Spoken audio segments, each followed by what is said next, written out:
श्री गुरुदेव दत्त. श्री स्वामी समर्थ. श्री गुरुचरित्र अध्याय 17. मंदमती बालकाला वरदान. भिल्लवडी क्षेत्र महिमा. श्री गुरुदेव दत्त परब्रह्माने नमः. श्री गणेशाय नमः. श्री गुरुचरित्राचे वर्णन करता करता सिद्धमुनी पुढे सांगू लागले. हे नामधारका, पूर्वजन्मीच्या पुण्याईमुळे तुझी भक्ती श्री गुरूंच्या चरण कमलावर स्थिर झाली आहे. सहजासहजी एखादा श्री गुरुचरित्रामध्ये आसक्त होत नाही.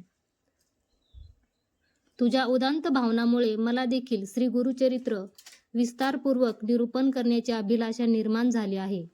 श्री गुरुचरित्र श्रवण करणे ही एका प्रकारची गुरूंची आराधनाच होय. आता मला समग्र श्री गुरुचरित्र स्मरल्यानिमित्त माझ्या डोळ्यातून आनंदाश्रू वाहत आहे. मी तुला श्री गुरुचरित्राचा पुढील भाग अवश्य सांगतो, ते तू लक्षपूर्वक ऐक. कृष्णा नदी तीराच्या पश्चिम दिशेला भिल्लवडी क्षेत्री माता भुवनेश्वरीचे मंदिर आहे. तिथे वास्तव्यास असताना श्री गुरूंचा अपार महिमा प्रकट झाला. तेथील कृष्णा नदीच्या तीरावरील औदुंबर वृक्षाखाली एक गहन स्थान आहे. तिथे कोणाच्याही नकळत श्री गुरूंनी चातुर्मासाचे अनुष्ठान आचरले. तेथे ते भिक्षा मागूनच आपला चरितार्थ चालवित असत. तेव्हा नामधारकाने विचारले, सिद्धमुनीवर, माझ्या मनात काही शंका आहेत. गुरुतत्व, गुरुमहिमा, गुरूंची कार्यपद्धती मला पूर्णपणे समजलेली नाही. कृपया मला त्यावर स्पष्टीकरण द्या. त्रिमूर्ती अवतारी सर्वव्यापी अंतर्यामी श्री गुरूंना गुप्तपणे राहण्याचे कारण काय होते? साक्षात परमेश्वर स्वरूपी श्री गुरूंना जप, तप, व्रत, तीर्थयात्रा, अनुष्ठान इत्यादींची काय आवश्यकता आहे? त्यांना धार्मिक अनुष्ठान तंतोतंतपणे आचरण्याचे तरी काय अगत्य? सर्वांनाच ते अन्नदाते असताना त्यांना शिक्षावृत्ती अवलंबून जगण्याची तरी काय आवश्यकता? त्यांच्या अवताराचे रहस्य काय? त्याच्या मनातील शंका त्याला गप्प बसू देईनात. अशा प्रकारे प्रश्न विचारून नामधारकाला सिद्धमुनींकडून त्याच्या सर्व शंकाचे निरसन करून घ्यायचे होते.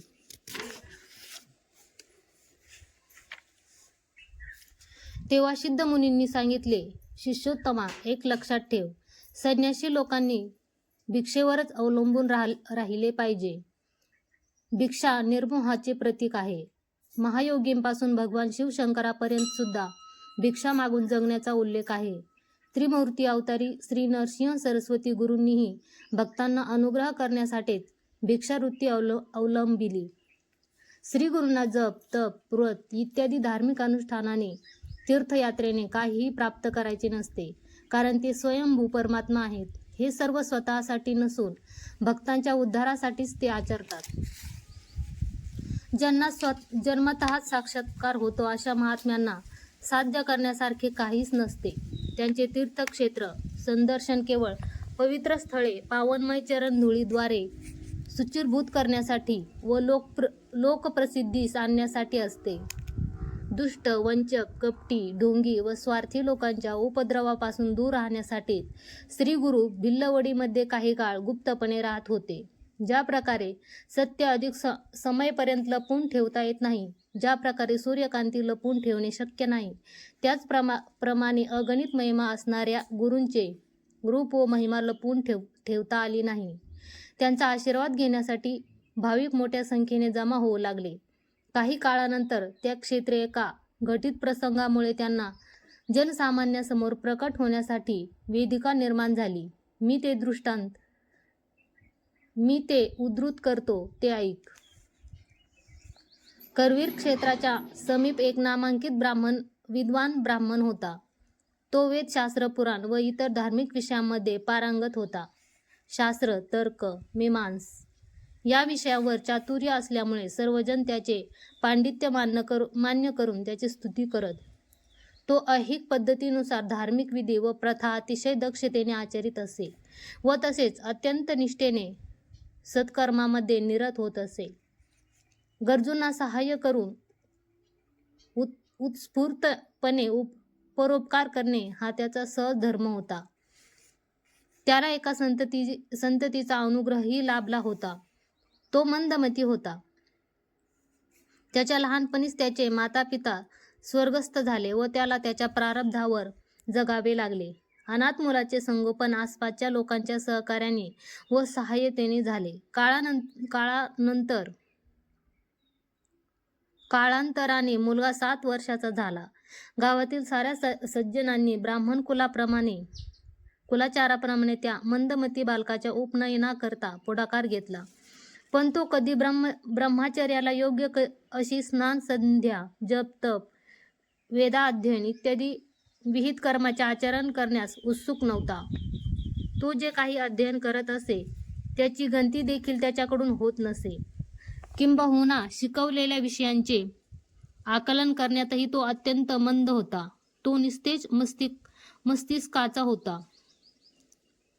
जे काही यत्किंचित शिकवले जायचे तो ते विसरून जायचा. तो मूर्ख मुलगा एक गैरसोय बनला होता आणि प्रत्येकासाठी नकोसा झाला होता. थोडक्यात पशुसमान होऊन तो इतके दयनीय व अर्थहीन जीवन जगत होता की तो भूमीला भार बनला होता. ग्रामस्थांसाठी तो निंदेचा विषय झाला होता. त्यापैकी काही जण सर्वांच्या उपस्थित उघडपणे त्याची अवहेलना करत व त्याला अनेक अपशब्दांनी शिवत. हळूहळू सर्वजण त्याची मनसोक्त निंदा, तिरस्कार करू लागले. अशा प्रकारे तो सर्वांच्या अपमानास्पदाचा गैरवर्तनाचा शिकार झाला.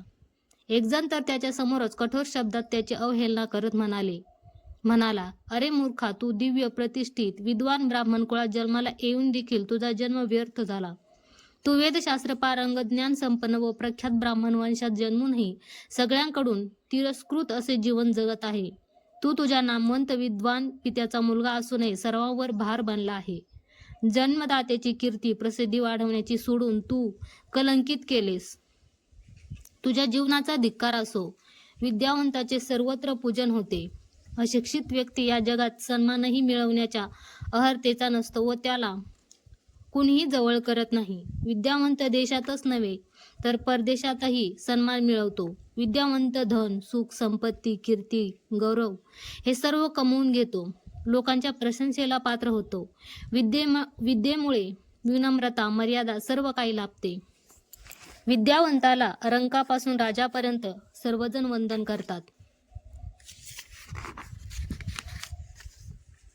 मनुष्य जरी वयाने व धनाने मोठा झाला तरी तो विद्यावंताच्या समान होऊ शकत नाही. उदाहरणार्थ शुकमुनी, सनतकुमार आदी वयाने लहान असले तरी ते त्यांच्या पांडित्यामुळे सर्वांना वंदनीय झालेत. विद्याच खरी संपत्ती असते. तथापि तुझ्याकडे त्या अमूल्य संपत्तीची उणीव आहे.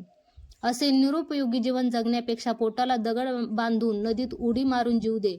अशा अवहेलनेने तो बालक फार दुःखी होत असे. एके दिवशी सर्व सज्जनांसमोर हात जोडून तो विनवू लागला, सज्जनो, मी विद्या गिरवण्यासाठी सर्वतोपरी प्रयत्न केलेत, पण माझे प्रारब्ध मला काही शिकू देईल असे वाटत नाही.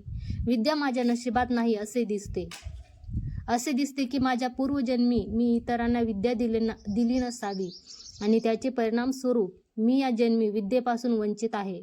कृपया तुम्हीच आता काहीतरी करून योग्य प्रकारे मला शिकवा व ह्या रोजच्या लोकनिंदेपासून तथा मानसिक छळापासून वाचवा. माझा उद्धार करा. तेव्हा काही लोक त्याचा उपहास करीत म्हणाले, हे मूर्ख बालका, निदान या जन्मात तरी तुला विद्या योग नाही असे दिसते. तू पुढील जन्मी ज्ञान संपादन करू शकेल. तू कुठल्याही कार्यासाठी योग्य नाहीस. तू भिक्षा मागून उदरनिर्वाह कर. तुला अन्य मार्गच नाही. आम्ही तरी काय करणार. हे सारे निंदनीय अभद्र शब्द ऐकून त्या बालकाला फार दुःख झाले व तो निराश झाला. त्याला जीवनाविषयी निरासक्ती निर्माण झाली. समाजाला भार बनून आणि साऱ्यांना नकोसे होऊन जगण्याची त्याची कामना नव्हती. उदासीन झालेला तो मुलगा आत्महत्या करून जीवन संपवण्यासाठी अरण्याच्या दिशेने निघाला. दैवयोगाने तो चालत चालत भिल्लवडीला पोहोचला. देवीच्या प्रेरणेने त्याने तेथे देवी भुवनेश्वरीचे दर्शन घेऊन हट्टाने सारे नित्य कर्म त्याग करून कोणाचे उपदेश न ऐकता उदासीन व दुःखित होऊन 3 दिवसापर्यंत उपवास सत्याग्रह केला. तरी देवी प्रसन्न झाली नाही. त्याला स्वप्नही पडले नाही व देवीची सूचनाही झाली नाही. देवी मातेने केवळ त्याची परीक्षा घेतली होती.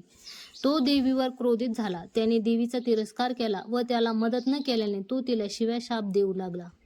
आवेशाच्या भरात त्याने स्वतःची जीवाच कापून तिच्या चरणकमलांवर अर्पण करून म्हणाला, माते, अजूनही माझ्यावर दया करून तू मला दर्शन दिले नाही, माझी उपेक्षा केली तर मी माझे शिरच्छेद करून तुझ्या चरण कमलांवर अर्पण करीन. असे बोलताच निद्राधीन झालेल्या त्याच्या स्वप्नात देवीने दर्शन दिले व तिने त्याला आदेश दिला, हे बालका, माझ्यावर रागून मला दूषण देऊन काहीच उपयोग होणार नाही. क्रोधामुळे अकथित दुःख निर्माण होतात. माझ्या उपदेशाचे पालन कर. हटवादी होऊ नकोस. माझ्या प्रिय बाळा, निराश होऊ नकोस. कृष्णा नदीच्या पश्चिम तीरावर औदुंबर वृक्षाखाली ईश्वरांश संभूत एक महायोगी राहत आहेत. त्यांना शरण जाऊन त्यांचा आशीर्वाद घे. तेच तुझी अभिलाषा पूर्ण करण्यास समर्थ आहेत. ते त्रिमूर्ती स्वरूप आहेत. त्यांच्या कृपेने तुझ्या समस्येचे निराकरण होईल. मुलगा त्वरित झोपेतून उठला. स्वप्न आठवून तो आश्चर्यचकित झाला. सर्व शक्ती समन्वित ही देवी स्वतः आशीर्वाद न देता दुसऱ्या ठिकाणी का पाठवित आहे बरे? त्याचे काय बरे कारण असेल असे चिंतन करू लागला. देवीच्या सूचनेप्रमाणे अत्यंत कौतुकाने तिथून निघून कृष्णा नदी पार करून तो औदुंबर क्षेत्री पोचला. त्याने औदुंबर वृक्षाखाली श्री गुरूंना विराजमान झालेले पाहिले. त्याची भक्ती उफाळून आली. त्याने चरणांपाशी येऊन त्यांच्या पदकमलावर मस्तक ठेवून भक्तिपूर्वक वंदन करून त्यांचे चरण आनंदाश्रूंनी धुतले. त्याने अनेकविध प्रकारे गुरूंचे स्तवन केले व गुरूंना संतुष्ट केले. त्याच्या भक्तीने श्री गुरूही अत्यंत प्रसन्न झाले व त्यांनी त्याच्या मस्तकावर आपला वरदहस्त ठेवता क्षणी त्याची जिव्हा अवतीर्ण झाली. त्याच्यातली सारी शारीरिक न्यूनता जाऊन तो स्वस्थ झाला. तो विद्या संपन्न झाला. गुरुचरण कमलांचे स्पर्श होताच वेदशास्त्रादी विद्या त्याला प्राप्त झाल्या. नंतर भावनायुक्त होऊन गुरुप्रती अपार कृतज्ञता व्यक्त करून तो स्वग्रामी कोल्हापूरला परतला. जसे मानस सरोवरामध्ये गेल्याने कावळा राजहंस बनतो, जसे चिंतामणच्या स्पर्शाने लोह सुवर्णमय होते, जसे जंबू नदीत पडलेली मृत्तिका सुवर्ण बनते, तसेच गुरूंच्या पादस्पर्शाने त्याला सकल विद्या, वेदशास्त्र, तर्कभाष्य इत्यादी सर्व आत्मगत झाले. त्याला अगाध ज्ञान प्राप्त झाले. अशा प्रकारे गुरुमहिमा अगाध आहे. मी तुला फक्त एकच उदाहरण दिले आहे. या प्रकारे अनेक अगाध घटना आहेत. गुरूंचे अपार सामर्थ्य व महिमा वर्णन करणे असाध्य आहे. श्री गुरु ज्या ज्या ठिकाणी वास करतात त्या त्या ठिकाणी या प्रकारचे चमत्कार घडत असतात. जीवनात केवळ गुरुकृपा पर्याप्त असते. श्री गुरुकृपेच्या अधीन राहून मनुष्य आपल्या साऱ्या इच्छा पूर्ण करू शकतो. गुरुकृपा लाभली तर जीवनात सर्वस्व कमावता येते. श्री गुरूंच्या अनुग्रहाने आपल्या पापांची तीव्रता कमी होते. केवळ दृष्टी मात्राने आसक्त लोकांचे कष्ट निवारण करतात, लोकांना आनंदात ठेवतात. ज्याला ईश्वरानुग्रहाने गुरु लाभतो त्याला परमात्म्याविषयीचे ज्ञान सुलभतेने प्राप्त होते. पण दुराभिमानी व गर्विष्ठ प्रवृत्तीचे लोक कधीच श्री गुरूंच्या अनुग्रहाला पात्र ठरत नाहीत. असे हे आख्यान सिद्ध मुनींनी नामधारकाला कथन केले. येथे परमकल्याणकारी श्री गुरुचरित्राचा 17वा अध्याय संपन्न होतो. श्री गुरुदेव दत्त. श्री गुरु दत्तात्रयार्पणमस्तु.